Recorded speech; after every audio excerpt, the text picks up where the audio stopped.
Tonight on Q2, food bank frustrations. The community is speaking, and it needs to be heard. Hundreds are now demanding that the Billings nonprofit's director be removed. We'll tell you why. Plus, bring in the business. Yeah, we've been kind of joking that as people go shopping, like, okay, honey, you go shop, I'm going to go grab a beer. Far West End businesses have high hopes as Costco gets set to open. And a shutdown countdown. So it's really important that that park is open. With a partial closure now just days away, Yellowstone's gateway communities are bracing for the toll it could take on tourism. The MTN News starts right now. From Montana's news leader, this is the MTN 10 o'clock news. Well, good evening, everyone, and thanks for joining us tonight. I'm Russ Riesinger. A community call to action tonight to the Billings Food Bank after a petition surfaces calling for the removal of the nonprofit's longtime director. More than 600 people signed the petition, which outlines allegations including mistreating people seeking food. Tonight, our Alina Howder dives into the claims and has reaction from the director, Cheryl Shandy. The director of the Billings Food Bank is in the public spotlight. An online petition is calling for the removal of Cheryl Shandy, alleging everything from inappropriate and hostile interactions to rotten food being served to clients. It now has over 600 signatures, with more than half of them coming from Wednesday alone. I was kind of in disbelief and just really thought this can't really be happening. When Rebecca Perfit posted about her experience with the Billings Food Bank, she didn't expect this. I had hundreds of inbox messages. Perfit runs a nonprofit that supports families with kids in the foster care system and had taken one of her clients to get food, a struggling mom trying to get back on her feet. So the mom said, I have been homeless and I don't have an ID yet. We're working on getting that. And Cheryl then turned to her and said, well, then you get no food. I was kind of like blown away that this is the place that you go to for help. Our issue was she had no ID. Cheryl Shandy is well aware of the growing criticism. She's helped serve more than 120,000 families in just the last 4 years and has been director of the food bank for 4 decades. I got death threats when I first started. But she acknowledges those complaints have never been louder. So much so, she says she's hired a private investigator to determine exactly who's behind them. Well, you know, I'd like them to walk in our shoes for just 10 minutes and see how we're treated with the folks that come in that think that this is just an entitlement program, which it isn't. It's usually the same group of people. There is a group of people that mostly do nothing but gripe all day. That's a characterization that doesn't sit well with Stacy Winkle. The Ballantyne mother has visited the food bank close to 24 times, but says she'll no longer return. The bread was moldy. The milk was like 3 weeks expired. The meat was so freezer burnt, we couldn't even give it to a dog. And those allegations are also supported by at least one former food bank employee. MTN obtained this letter sent to the board by Ryan Johnson, who managed food and beverage operations for a few weeks. He told the board, quote, people are denied food daily. That makes no sense. This organization is grossly mismanaged. He says, quote, I left because morally I could not support what is happening in the confines of that building. So that's just a disgruntled, you know, I mean, and that happens all the time. I have an Irish temper, but it's not directed at any poor soul that really needs our help. It's somebody trying to get away with not having to follow the rules. Does it make you feel like you guys are doing anything wrong? No. Absolutely not. But Rebecca Perfit, who started the petition, disagrees and says rules are not. It all boils down to decency. My biggest fight is we should respect and just be kind. No one knows what anyone is going through at any given time. Just walk out in kindness. In Billings, Alina Howder, MTN News. The much anticipated grand opening for the new Billings Costco will have to wait a week. That store was originally set to open on Thursday, October 19th, but it will now open on Friday the 27th instead.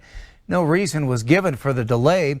The current Costco on King Avenue will shut its doors once the new store opens, but an official closing date has yet to be announced. The new 166,000 square foot facility will be located on Zoo Drive near Meadowlark Brewery, and it's an opening that has Meadowlark excited, hoping it also means a boom in business for them. MTN's David J. has that story. We're standing on the property of Meadowlark Brewing. Costco is over in that direction, Zoo Montana over there, and when Costco opens, they're anticipating even more business here at Meadowlark. Costco will add to all the businesses in the area around Zoo Drive, Shiloh Road, and Pierce Parkway. We expect a lot more traffic, and the spot so far has been really great for us. It's been a good expansion. Travis Peterson, Meadowlark owner, says the brewery has been open for 14 months, and already he expects to add more employees, change hours, and change the menu. He says the land was purchased and the plans in place even before he knew about a new Costco.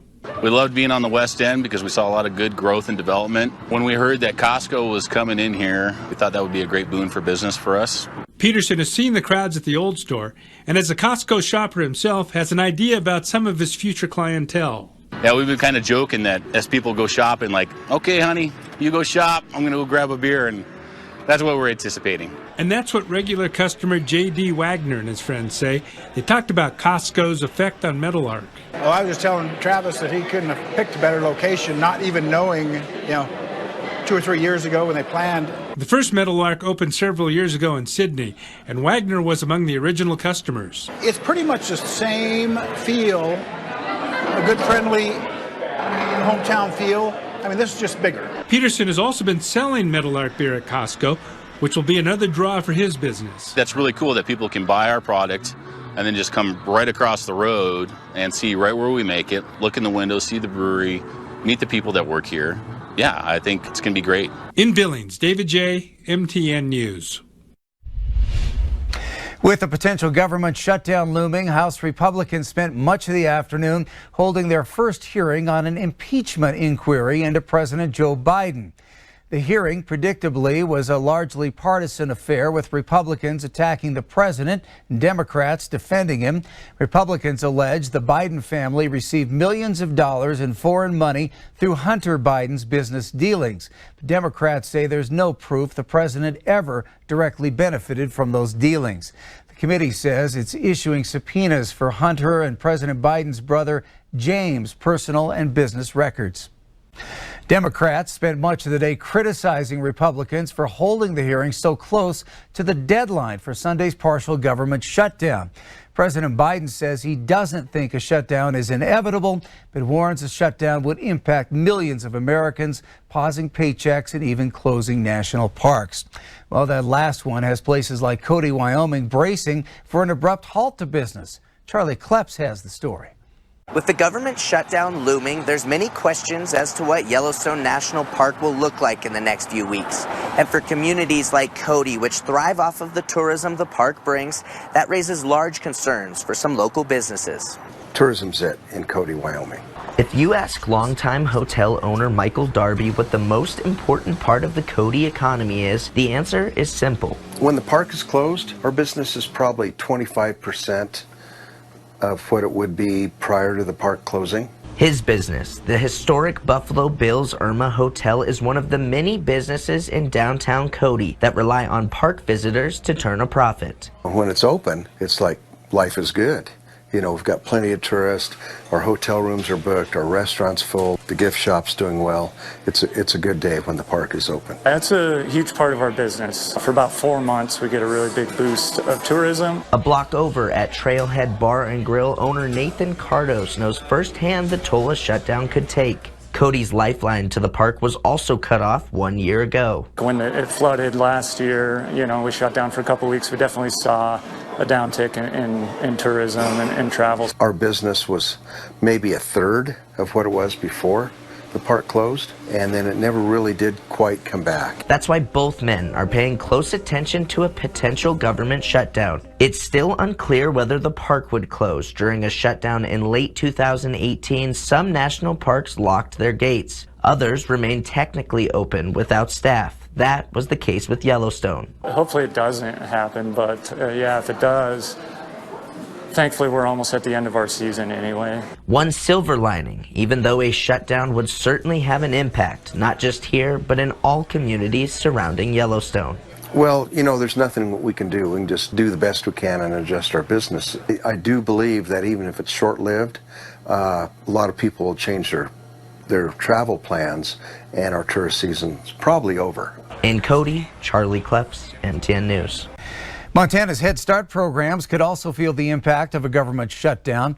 In Montana, the programs employ nearly 1,500 staff members and care for more than 3,000 students.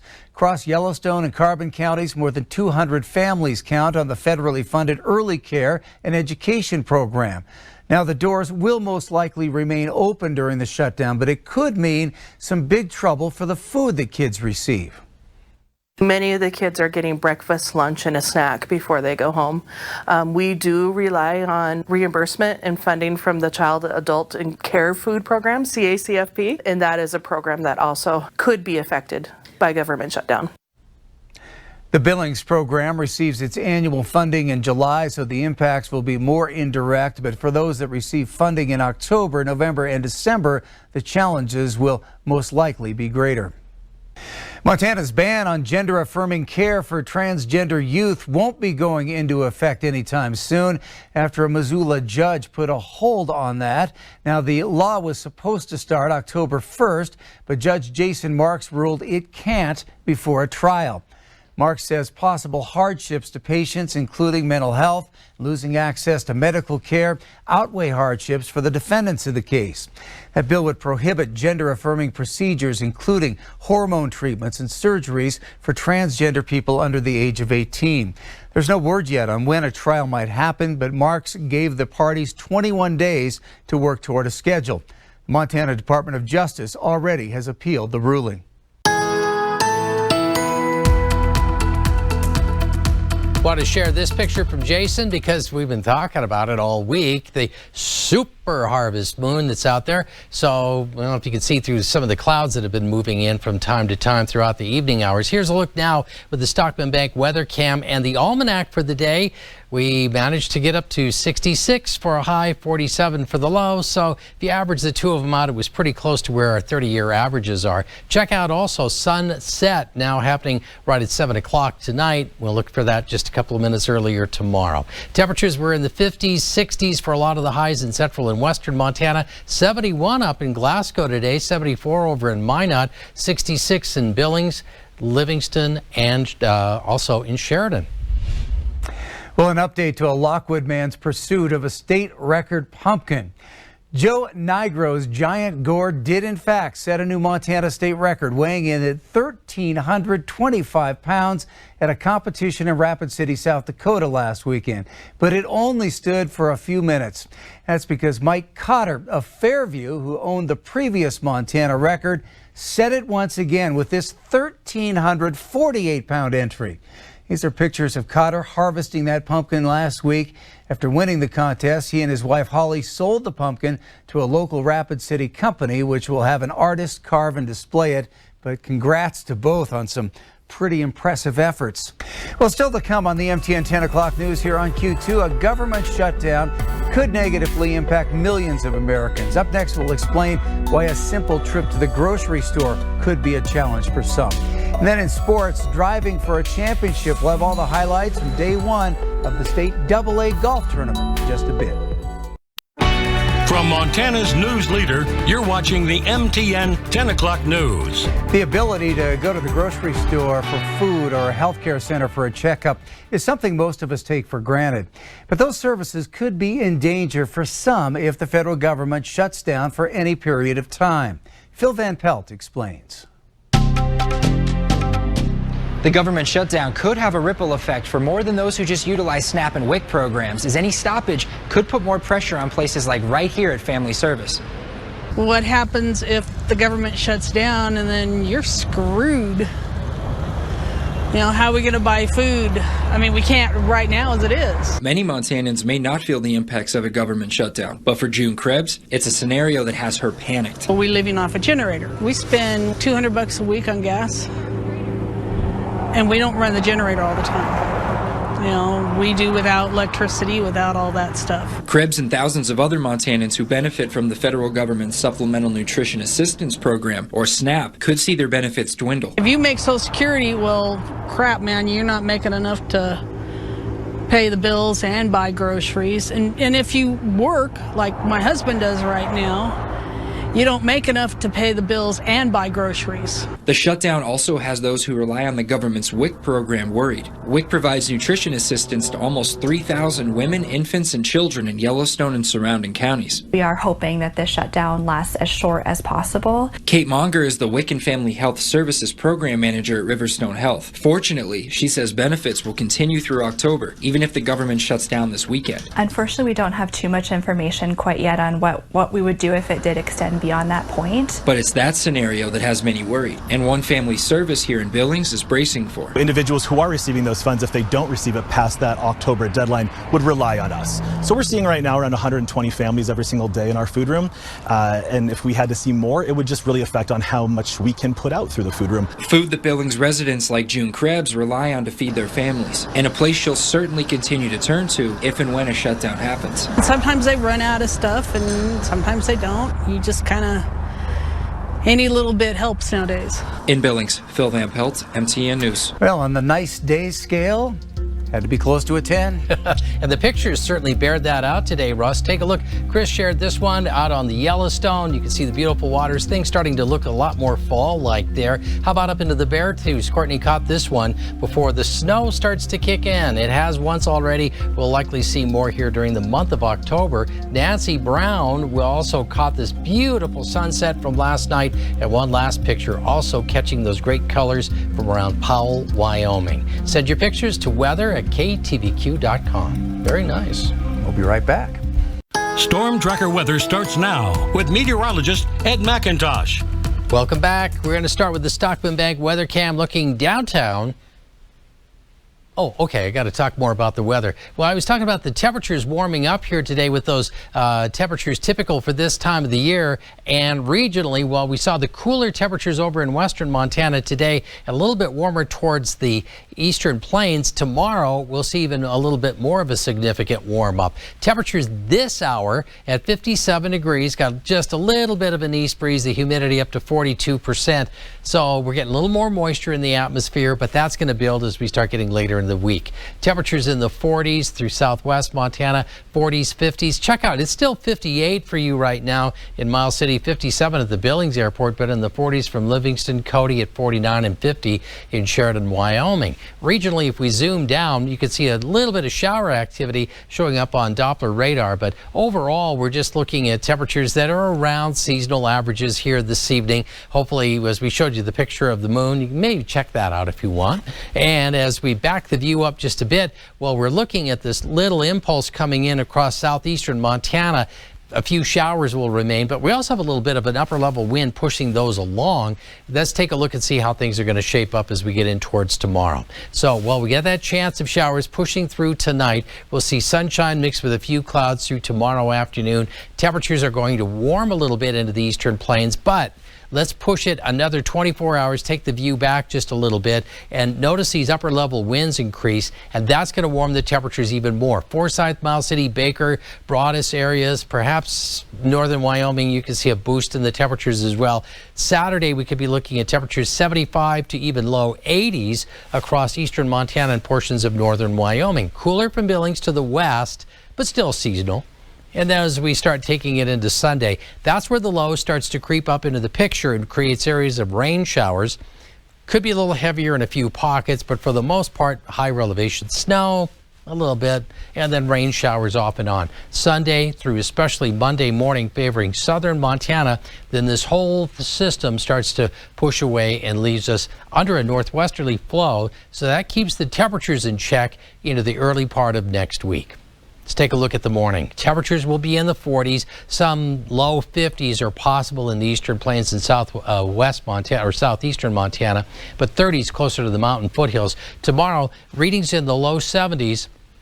Anywhere from Williston down to Hardin, Sheridan, you could make the low 70s tomorrow. Billings will be close. Certainly could see some low 70s on some of the thermometers around town. But Saturday, that's where that warm-up builds in. But you can see the effect of that next weather system holding us into the 60s closer towards the mountain foothills. Day planner for tomorrow. Look for temperatures to warm up into the 60s with sunshine, just a few clouds by the time we start getting later into the afternoon. And in the extended outlook, look for those temperatures 60s to near 70 on Friday, Saturday, which is average for this time of the year. The cool down comes with some showers on Sunday and Monday. Stays a little cool into the early part of the week before maybe a warm up midweek. Good evening, folks. Alex Boffinger here at Lake Hills Golf Course in Billings, where it is an absolutely beautiful day for the opening round of the 2023 State AA Golf Tournament. Ladies first, and two-time defending state champion Bella Johnson of Billings West here on number 1, sticking it within 8 feet for birdie. But Johnson's flat stick not cooperating, and that seemed to be a theme for her today. Here's Johnson on the par 5 second with a birdie putt, and that doesn't go. Johnson would have 3 putts on numbers 2, 3, and 4, and she's 4 back. Billings seniors Kenzie Walsh, she's trying to run away with this thing. Here she is for birdie on the par 5 second, bottom of the cup. Now Walsh trying to get up and down on the par 4 third. Nice chip shot, leaves her about 5 feet for par, and she would drain it. Walsh leads the pack by 3 after a 4 over 76. Over on the boys' side, a crowded leaderboard. Here's Skyview's Luke Connolly on the par 4 15th. He sticks that thing in there tight, kick in birdie. He's tied 7th, 5 back after a 75. Over to Kalispell Glacier's Sam Englund. He throws a dart here on the par 4 15th. An easy birdie for Englund there. He's in a tie atop the leaderboard after a 2 under 70. The man he's tied with, Sentinel's Cade McDonough. This to save par on 15, and he buries it. And that seemed to kickstart things a bit. McDonough now on 15 sticks his approach within 15 feet, and he's got to look at birdie. The birdie putt just misses, but McDonough in prime position after his 2 under 70 on Thursday. Round 2 starts back up at 10 a.m. at Lake Hills. In Billings, Alec Boffinger, MTN Sports. Well, the weekend is knocking on the door, and we want to get a final check of the weather. Yeah, and with it, a chance of showers, especially by the end of the weekend. We'll start off with temperatures around seasonal averages for tomorrow and again on Saturday. It actually warms up quite a bit into the eastern plains. Check out Miles City, Sheridan, 75 to over 80 degrees. We could see some mid-80s in southeastern Montana and areas of northern Wyoming before the cooler and wetter weather shows up. It looks like mainly showers for us Sunday, Monday. The temperatures stay fairly consistent for Billings in the 60s. All right, good enough. Thanks, Ed. Thank you for making Q2 your choice for local news. We hope you have a good night.